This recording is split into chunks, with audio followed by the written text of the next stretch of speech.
मेरे सामने तरविंदर सिंह जी हैं। आज इन्होंने दिल्ली के बेहद प्रतिष्ठित संस्थान में देश भर से आए हुए लोगों को सम्मानित किया गया। सम्मानित किया इन्होंने तो क्यों किया, मैं इनसे जानने की कोशिश करूँगा। आज आपने बहुत से लोगों को सम्मानित किया, कारण क्या? आज लेजेंडरी पीस अवार्ड काउंसिल का हमारा सेमिनार था और इस सेमिनार में हम देश भर से जो हमारे टैलेंट छुपे हुए हैं, टैलेंट खाली डांस करना या एक्टिंग करना वो टैलेंट नहीं होता।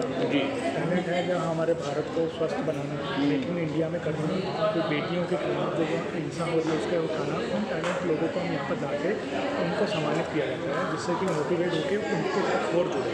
ये बताइए, इसका विचार आपको कब आया, क्यों आया और कितने दिनों से ये आप जो इतना महान कार्य कर रहे हैं? इसका विचार कोविड के टाइम पे हमको आया।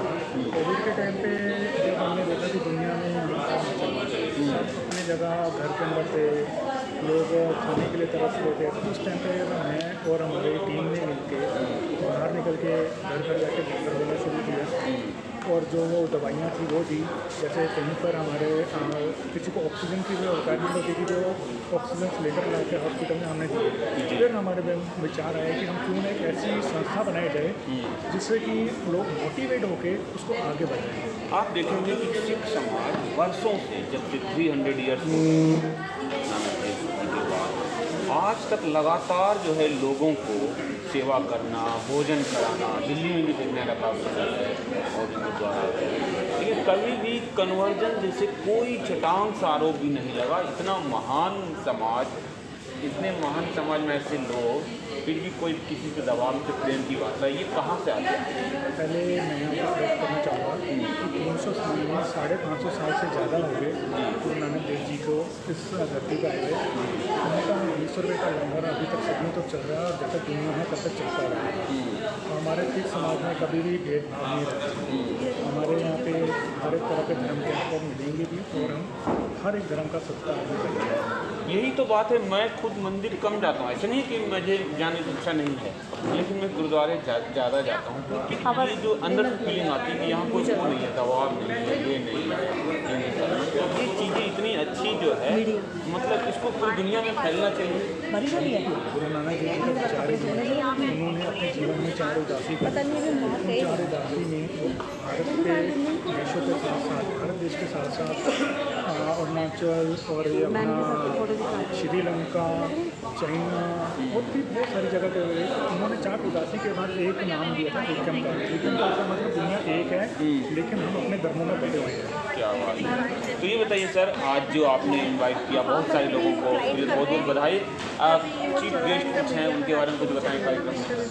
हमारे चीफ गेस्ट हैं हमारे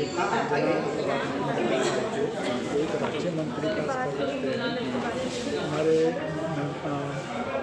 नागर साहब आए थे, जो लोकनायक गीत को कहते हैं और दूरदर्शन के हमारे यहाँ सिरसा साहब भी आने वाले थे। उनसे बात भी हुई थी, कुछ जरूरी कुछ कार्य। कोई नहीं, आपने इतना महान काम किया और जो है महान गुरु जी के आपने उनके आदर्शों पे चलते लोगों को जो काम कर रहे हैं, भोजन कराने वाले लोग भी मैंने आज आप देखे, आपके यहाँ सम्मानित किया गया। तो दोस्तों वो सारे वीडियो भी मैं इंक्लूड करूँगा, आप देखेंगे इसी वीडियोस में। तो इस वीडियो को ज़्यादा से ज़्यादा शेयर करें और ऐसे युवा को साथ दें, आगे बढ़ाएं, जिससे और भी लोगों को सम्मानित किया जा सके। धन्यवाद। 5 सालों से इस फील्ड के अंदर कार्य कर रहा हूँ और लोगों को क्योंकि लोगों का माइंडसेट ही सब कुछ मैटर करता है। अगर आपका माइंडसेट सही है तो आप जीवन में आगे बढ़ते हैं, अगर आपका माइंडसेट डिस्टर्ब है तो आप जीवन में ना तो ग्रोथ कर पाते हैं, ना ही आप अपने रिश्तों को संभाल पाते हैं। तो इसलिए मैं साइकोलॉजी और ह्यूमन डेवलपमेंट के ऊपर काम कर रहा हूँ। तो उसी के अंदर जैसे जो लोग stress, depression, fear, phobia, guilt, grief, anxiety इस तरह के प्रॉब्लम से सफ़र कर रहे हैं, तो मैं उन लोगों को हेल्प करता हूं जो कि वो मेरे साथ में जुड़ें और उनको हम बेस्ट से बेस्ट रिजल्ट देते हैं। ये CBT कॉग्निटिव बिहेवियर थेरेपी बोला जाता है, NLP बोला जाता है, न्यूरो लिंग्विस्टिक प्रोग्रामिंग बोला जाता है। तो ये डिफरेंट टाइप की जो थेरेपीज़ हैं उनके थ्रू, और हमारे क्योंकि हमारा जो ब्रेन होता है वो चीज़ों को आवाज़ और वीडियो के रूप में, फीलिंग के रूप में लेता है। तो मैं यही संदेश देना चाहता हूँ कि आप अपने अपनी जैसे फिजिकल हेल्थ का आप ख्याल रखते हैं, उसी तरीके से आप अपनी मेंटल हेल्थ का ख्याल रखें, जिससे कि आप जो चाहते हैं जीवन में उसको अचीव कर पाएँ और आप खुश रह पाएँ। आज दिल्ली में हूँ, यहाँ मुझे बड़े मान और सम्मान से बुलाया गया। आज डॉक्टरेट का अवार्ड मिला मुझे और मैं समझता हूँ कि शायद मैं इस काबिल नहीं हूँ या नहीं था। ये मेरे माताजी और पिताजी का आशीर्वाद है। मैं देश को संदेश देना चाहता हूँ कि जो अपने माँ बाप के भक्त होते हैं उनकी ज़िंदगी में कभी हार नहीं हो सकती। आज मेरी माँ इस दुनिया में नहीं है। मेरी माँ बचपन से मुझे कहती थी कि बेटा एक दिन तू डॉक्टर बनेगा। तो मैं उनको कहता था, माता जी हम इतने पढ़े लिखे नहीं हैं तो डॉक्टर कैसे बनेंगे। आप विश्वास मानिए, आज मेरी माँ ऊपर से फूल बरसा रही होगी कि मेरा बेटा, उन्होंने जो कहा था, आज डॉक्टरेट का अवार्ड मिला है।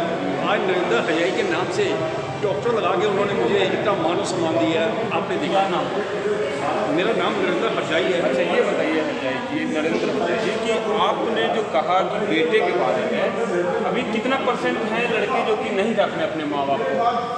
मैं समझता हूँ कि परसेंटेज तो मैं खैर नहीं बता सकते, ये तो सरकारी तय कर सकती है। आ गई है, तलाक भी हो रहा है और बच्चे जो है रख भी नहीं रहे हैं। जी, मैं समझता हूँ कि इसके लिए हमारे सरकारों को, वो राज्य सरकार है, केंद्र की सरकार है, मैं सभी से, मैं हरियाणा से हूँ तो मैं अपनी हरियाणा सरकार से भी आग्रह करूँगा।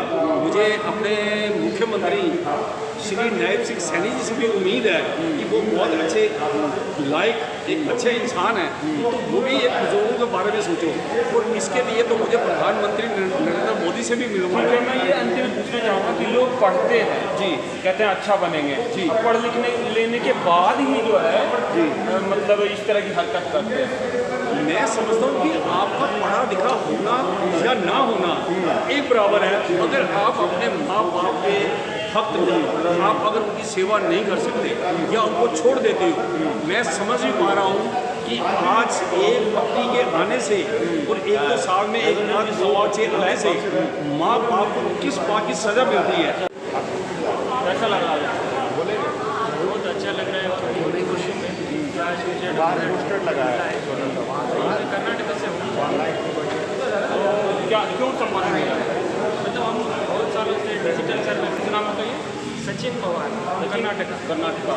तो आज जो सम्मानित किया गया, किनके द्वारा सम्मानित किया गया? मतलब ये सोशल वर्क के तरफ, तो हम सोशल वर्कर हैं इसलिए दोस्तों इनको लेजेंडरी पीस अवार्ड काउंसिल की तरफ से जो है सम्मानित किया गया। और ऐसे ही लोग जो गाँव में काम करते हैं उनको सम्मानित किया जाता है। तो आप भी आगे बढ़िए।